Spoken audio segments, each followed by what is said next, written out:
Y eso ocurre no solo con los maxilares, con cualquier hueso que deja de producir electricidad. Entonces, la electricidad no solamente es un fenómeno fisiológico existente, sino que además es bienvenido para la preservación de nuestra estructura ósea. Los astronautas por eso nunca muestran a los astronautas cuando llegan, ¿se han dado cuenta? Nunca los muestran cuando deberían mostrarlos ahí como los grandes héroes. ¿Por qué no los muestran? Porque llegan hechos polvo, porque no han tenido generación de piezoelectricidad, porque no han estado en un ambiente con gravedad. Y la gravedad cero produce estragos en el esqueleto humano y necesitan una temporada de recuperación. ¿Cierto? Lléname todo ese reloj. Avanza, avanza, todo hasta el final. ¿Sí? Más, más. Más, más. Hasta el final. ¿Cómo estamos de tiempo? Bueno. 42. Tengo todavía 18 minutos. Ok.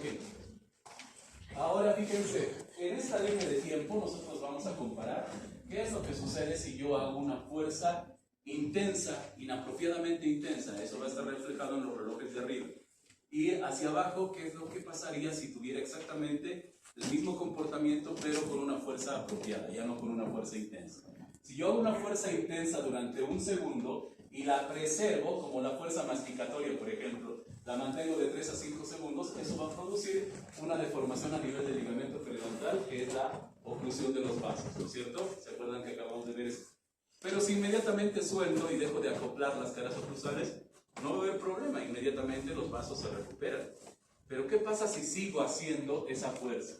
Si yo sigo haciendo esa fuerza durante minutos, voy a lograr la interrupción del flujo. Y si logro la interrupción del flujo, voy a perder el aporte de oxígeno. Y el oxígeno es el último aceptor, ¿se acuerdan, no es cierto? Han llevado esto en ciencias básicas. El último aceptor de electrones, esa es la razón por la que respiramos. No respiramos porque el oxígeno sea bueno para nosotros. Respiramos porque el oxígeno tiene que llegar hasta las mitocondrias para recibir a los electrones de la cadena transportadora de electrones. Luego vamos a tener a las horas, como resultado de una ausencia de aporte de oxígeno, muerte celular. Empezamos a tener la muerte celular y cuando existe muerte celular, empiezan a salir un montón de señalizaciones químicas porque, oye, tenemos un cadáver ahí en medio de un montón de células normales y eso va a producir señales de alarma a nivel químico. ¿Por qué? Porque tú tienes que aislar a esa estructura que ha entrado en necrosis. No puedes tenerla ahí y decir, muy bien, ahí vamos a convivir con el cadáver indefinidamente. Tiene que entrar en procesos que tienen que ver con el reciclamiento de los componentes celulares viables para que sean utilizados a través de otros ciclos celulares. Entonces tú tienes muerte celular y empiezas a mandar señales químicas. Esas señales químicas llegan al tejido hematógeno y el tejido hematógeno empieza a mandar macrófagos. Empieza a mandar macrófagos y esos macrófagos van a ubicarse en la médula del hueso. Cuando yo trabajo desde la médula del hueso, a eso le voy a llamar reabsorción basal. ¿Qué quiere decir? Que desde la médula del hueso los macrófagos van a empezar a chingarse hueso de a poquito, de a poquito, de a poquito, hasta llegar al lugar del cadáver. Entonces imagínense que tiene que ir desde la médula del hueso hasta el lugar donde falleció esa célula. ¿Dónde falleció esa célula? En el ligamento periodontal. Imagínense todo el hueso que hay que destruir para llegar a esa ubicación. Porque de esa manera el cuerpo entiende que está aislando el problema.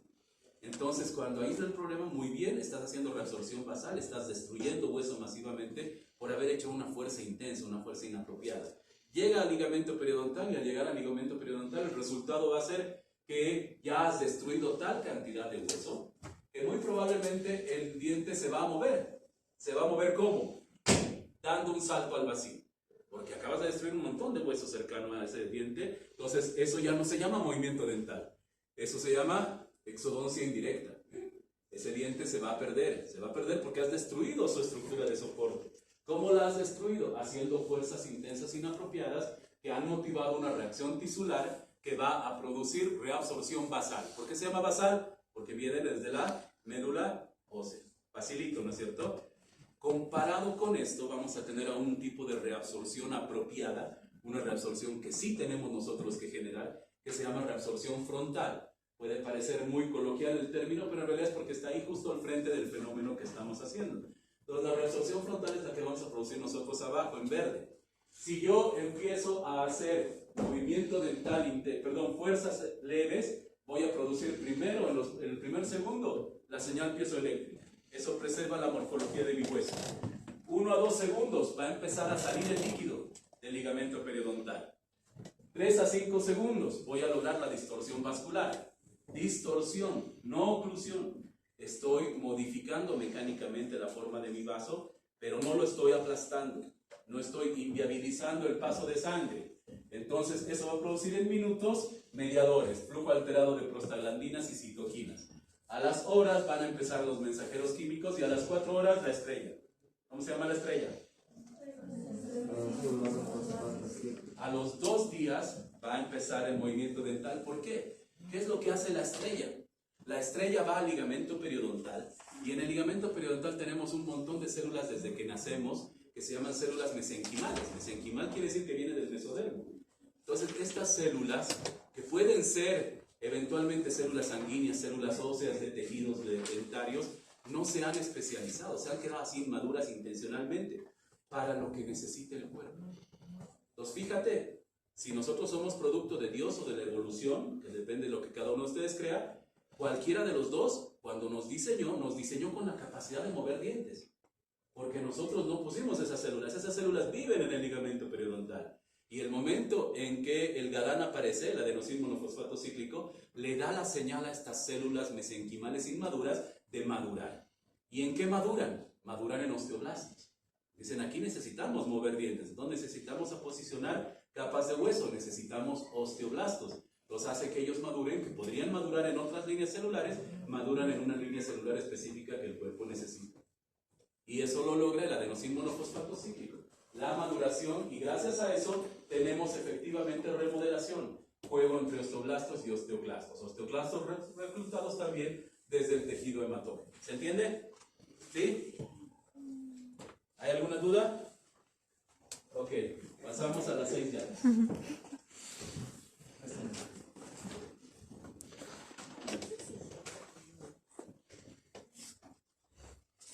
12 minutos, vamos a tener que volar.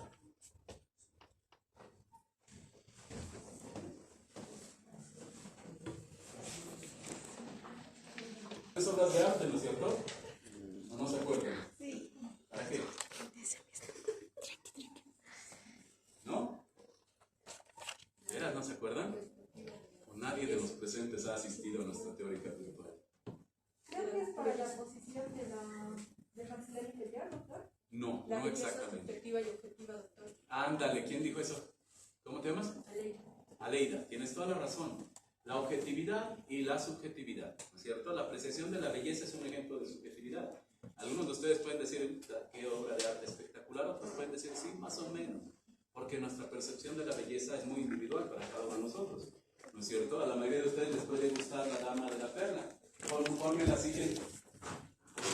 A mucha gente no le gusta esto, que es el Guernica de Pablo Picasso.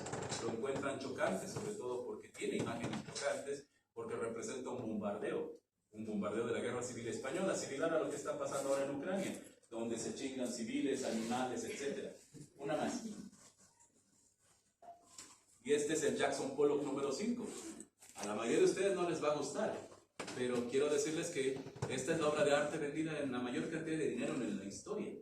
¿No es cierto? El Jackson Pollock número 5, porque Jackson Pollock es un neoyorquino que era el máximo representante del expresionismo abstracto, y había gente que se sentía totalmente movida espiritualmente, emocionalmente por su obra. Yo personalmente no la encuentro hermosa, pero como les digo, está también considerada como una de las 10 obras más bellas del mundo.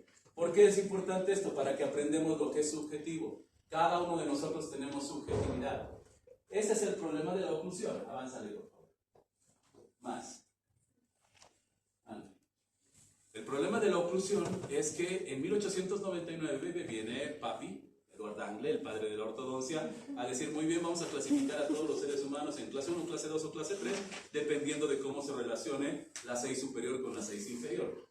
A partir de ahí, 7 décadas de cero información de qué es lo que nosotros podríamos valorar objetivamente para decir, esta oclusión es una buena oclusión o es una mala oclusión.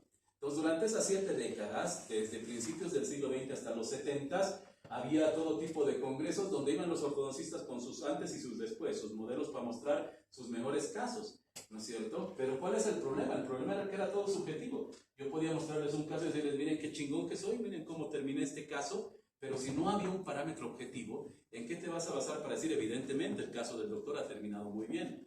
No había nada, absolutamente nada, más que ver una cúspide mesiovestibular coincidía con un surco mesiovestibular y lo demás valía madres. No podías tú decir, este factor está adecuadamente terminado o inadecuadamente terminado. Entonces todo era muy subjetivo, como las obras de arte. Hasta que llega en 1972, avanza luz por favor, el león de nuestra historia, que es el doctor Lawrence Andrews. El doctor Lawrence Andrews, lléname esa pantalla por favor hasta el final. El doctor Lawrence Andrews va a hacer una investigación sobre los célebres 120 modelos no ortodónticos. Esos 120 modelos no ortodónticos, él los reunió con ayuda de universidades, con ayuda de ortodoncistas, porque estaba buscando personas que tenían una oclusión que se consideraba o se observaba como algo adecuado, algo agradable, pero que no eran producto de un tratamiento ortodóntico. Como si nosotros hiciéramos aquí la muestra, ¿no es cierto? Muy bien, esta es nuestra muestra. Todos los que han tenido ortodoncia levanten la mano, se van. ¿No es cierto? Nos quedamos con los que no han tenido ortodoncia. Y de los que no han tenido ortodoncia, tenemos que ver quiénes tienen una bonita oclusión. Y con ellos nos quedamos. Eso es lo que hizo Andrews. Andrews se quedó con 120 pacientes de una muestra obviamente mucho más grande, en donde ellos encontraban esas características. Personas que nunca habían recibido tratamiento ortodóntico. Personas que tenían una apariencia agradable. Personas que tenían una mordida que se consideraba correcta. Y además personas que a criterio de quienes los valoraban no deberían necesitar ningún tipo de tratamiento ortodóntico. Entonces dijo, de estos 120 modelos, vamos a empezar a analizar qué características tienen en común. ¿Qué es lo que hace que estos 120 de lo mejor de la naturaleza, no de la mano humana, lo mejor de la naturaleza, haga que nosotros digamos, evidentemente estas son oclusiones adecuadas? ¿No es cierto? Entonces, para eso encontró 6 características que han sido conocidas en la historia como las 6 llaves de la oclusión. Esas 6 llaves que encontró, luego las va a validar con otra muestra más grande de 1150 personas para ver si en esas 1150 encontraban las mismas características, obviamente igual personas no tratadas, y encontraron que sí, que se validaban y que esas 6 características eran propias de lo que deberíamos llamar una oclusión ideal, una oclusión apropiada. Entonces ya estábamos saliendo del subjetivismo, ya estábamos encontrando cosas objetivas que podríamos decir, esto se cumple, esto no se cumple. Avánzate, por favor. Vamos a la primera llave. Hazme 3 clics. 2 más. 1 más. Muy bien. Todos ustedes conocen esto, de memoria, ¿no es cierto? ¿Qué es una llave 1 de Angle? Una llave 1 de Angle es cuando la cúspide mesiovestibular de quién, del 6 superior permanente, ocluye con el surco mesiovestibular de quién, del 6 inferior permanente. Hasta ahí todos ustedes saben de memoria. Ahora lo que tienen que memorizar es la parte siguiente, la parte de Andrews. Andrews nos dice, no basta con eso. No basta con eso porque ustedes se fijan en este dibujo que tiene el número 1 aquí, ¿no es cierto? Nosotros tenemos una relación 1 de Angle, una relación donde la cúspide está con el surco y está una perfecta relación, perfectamente vertical, pero tenemos un problema de inclinación del primer molar. El primer molar está demasiado vertical. Ese primer molar debería tener una inclinación tal que se produzca un contacto no solamente del 6 con la 6, sino de la 6 con la 7 inferior. Por eso la llave de Andrews nos dice esto. Nos dice que aquí vamos a poner a la vertiente distal, ponle aquí, a la vertiente distal de la cúspide distovestibular, ojo, ya no estoy en la mesiovestibular. ¿De quién? Del mismo diente, del primer molar superior. ¿Tiene que ocluir con quién? Tiene que ocluir con la vertiente mesial de la cúspide mesiovestibular de quién? De la 7 inferior. De la 7 inferior. Entonces, mi llave completa es Angle más Andrews. ¿Qué es Angle? La cúspide mesiovestibular del primer molar superior permanente ocluye con el surco mesiovestibular del primer molar inferior permanente, más la vertiente distal de la cúspide distovestibular del primer molar superior permanente debe ocluir con la vertiente mesial de la cúspide mesiovestibular del segundo molar inferior permanente. ¿Se entiende? Porque cuando yo tengo ese contacto que ven en la cuarta imagen, es el contacto que le da un aspecto y un funcionamiento óptimo e ideal a la oclusión. Eso es lo que encontraron, que no bastaba la llave de Angle, sino que además tenía que haber ese contacto entre vertiente y vertiente, entre 6 superior y 7 inferior. Esa es una de las características de una oclusión ideal. Entonces, para lograr eso, ¿qué tenemos que hacer? Fíjense la secuencia de imágenes. Tenemos que producir una inclinación mesiodistal del primer molar para producir ese contacto entre 6 superior y 7 inferior. Llave 1 de Andrews, ya estamos en algo más objetivo. Ya no solamente me gusta, no me gusta, no. ¿Se cumple o no se cumple esto? Si no se cumple, no has logrado una llave 1. Pero si se cumple, estás terminando un caso con una llave 1. Vamos a la llave 2, por favor, Luz. La llave 2 es el tip. Es la inclinación mesiodistal. Cuando nosotros hablamos de inclinación mesiodistal, estamos hablando, primero, que vamos a tener como referencia un plano oclusal.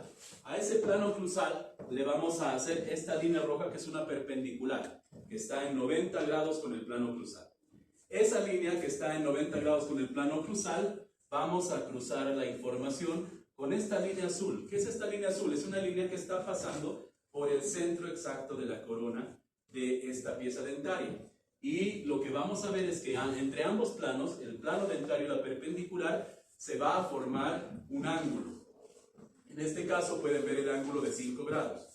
¿Qué otro dato es importante aquí? Fíjense cómo este plano dentario va a tener un contacto aquí a nivel cervical y un contacto aquí a nivel incisal. ¿Cuál está más hacia mesial? ¿El incisal o el cervical? Incisal. Hacia mesial, el incisal. ¿Cuál está más hacia distal? El cervical. Esa regla se cumple siempre. En todas las piezas dentarias, el punto cervical siempre tiene que estar más hacia distal. Y el punto incisal u oclusal siempre tiene que estar más hacia mesial. Grábense eso. Seguimos, por favor.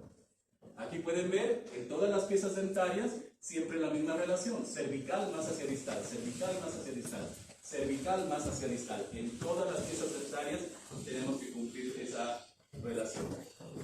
¿Por qué es tan importante esto? Esto es súper importante porque la inclinación mesiodistal de las piezas dentarias hacen que se ocupe una determinada cantidad del perímetro de arco. Yo voy a tener un perímetro de arco y si tengo todas las piezas verticalizadas, ocupan mucho menos espacio del que ocuparían si tienen una buena inclinación mesiodistal. Entonces, esa inclinación mesiodistal es lo que hace que las piezas se acomoden adecuadamente en una alineación de una oclusión ideal conforme a el doctor Andrews, ¿no es cierto? Aquí pueden ver, fíjense, dónde tenemos problemas, dónde no se está cumpliendo la ley. Exacto. Fíjense cómo claramente estamos viendo que en los laterales el punto cervical que debería estar más hacia distal está más hacia mesial, ¿no es cierto? Y el incisal que debería estar más hacia mesial está más hacia distal, estamos al revés. Entonces ahí claramente estamos viendo cómo las pautas de Andrews nos enseñan a ver cuáles son las piezas que tenemos que corregir en nuestra mecánica. Sigue, por favor. ¿Cuál está alterada aquí? Los centrales, ¿no es cierto? Fíjense el eje mayor coronario de los centrales, cómo se está incumpliendo la regla, porque tenemos el punto incisal que debe estar más hacia distal, más hacia mesial. ¿Se dan cuenta? Sigue. ¿Cuál está alterado aquí? Los caninos, el lateral y el canino lateral. Se cumple la ley, ¿no es cierto? El punto cervical está más hacia distal. ¿Cuál es el problema? Que aquí tengo una inclinación exagerada, una inclinación mayor a la que debería. Pues fíjense cómo no solamente que se cumpla puede producir ese tipo de problemas. Esa es la llave 2. Entonces la llave 2 es mi razonamiento mesiodistal. Ahora vamos a ir al razonamiento vestíbulo-palatino o vestíbulo-lingual, que es la llave 3, el torque, la inclinación vestíbulo-palatina. Igual que en el caso anterior, vamos a poner aquí nosotros un plano oclusal y vamos a poner las perpendiculares. Y vamos a poner los planos azules, pero los planos azules van a ser tangentes al centro de mi corona. Entonces, fíjense, desde aquí yo tengo que trazar hasta el punto central de la corona. Trazo una tangente, igual acá. Desde aquí trazo hacia la tangente. Y fíjense cómo, en algunos casos, la línea dentaria va a quedar detrás de la perpendicular. A eso se le llama positivo, torque positivo. Y en otros casos, La línea dentaria va a quedar por delante de la perpendicular. Eso se le llama torque negativo. Todas las piezas tienen torque negativo, ¿no es cierto? Eso quiere decir que tenemos una inclinación coronaria hacia adentro. ¿De quiénes, por ejemplo? De los posteriores. Sientan las coronas de sus posteriores con la lengua. Sientan, por ejemplo, las coronas de los premolares inferiores, del molar inferior. Todas están volcadas hacia adentro porque esa es su posición normal. Si estuvieran volcadas hacia afuera, hacia vestibular, ahí estaría mal. ¿Quiénes sí tienen que estar volcados hacia afuera? Los incisivos superiores, los centrales y los laterales. Los centrales y los laterales superiores son los únicos que tienen torque positivo. Los incisivos inferiores tienen torque neutro, o sea, 0 grados, ni positivo ni negativo. Y todos los demás, negativo. Todos los demás hacia adentro. Dale, por favor. Más. Entonces ahí pueden ver, fíjense, la inclinación que tienen los incisivos centrales. Miren en azul, el contorno en azul está representando a un central que tendría un torque negativo. O sea, un torque inapropiado para un central. Avanza, por favor. Y ahí pueden ver cómo eso produce como un efecto dominó en todas las piezas posteriores y todos los demás segmentos radiculares van a alterar su posición. Dale, Luz. Más. Entonces, como resultado de esa nueva posición radicular, lo que voy a tener es una pérdida de la intercuspidación posterior. Uno de los escenarios. Dale una más, Luz. Uno más. Exacto. Ahí pueden ver cómo se ha perdido completamente todas las relaciones de intercuspidación premolares y caninos como efecto de tener un incisivo que se encuentra inapropiadamente torqueado. Un incisivo que debería tener torque positivo y está torque negativo. Está demasiado vertical o echado para adentro. Vale. Y la otra opción es que no se rompa la intercuspidación, pero se me genera una ruptura de puntos de vista. Se me genera un diastema para tratar de compensar el problema que representa un torque inadecuado. Avanza, por favor. Vamos a ver, miren ahí la ruptura del punto de contacto entre la pieza 4 y la pieza 3. Avanzamos, por favor. Ok. Esta es una clase 2, división 2, ¿no es cierto? Centrales para adentro, laterales para afuera. Entonces, obviamente, tengo problemas de torque clarísimos. Los centrales tienen un torque negativo, totalmente inapropiado para su funcionamiento y para el punto de acoplamiento. El punto de acoplamiento es esencial para el funcionamiento de la oclusión. ¿Saben qué es el punto de acoplamiento, verdad? ¿Se acuerdan de fisiología de la oclusión?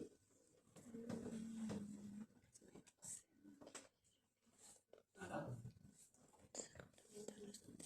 Imagínense ustedes la apertura de la mandíbula.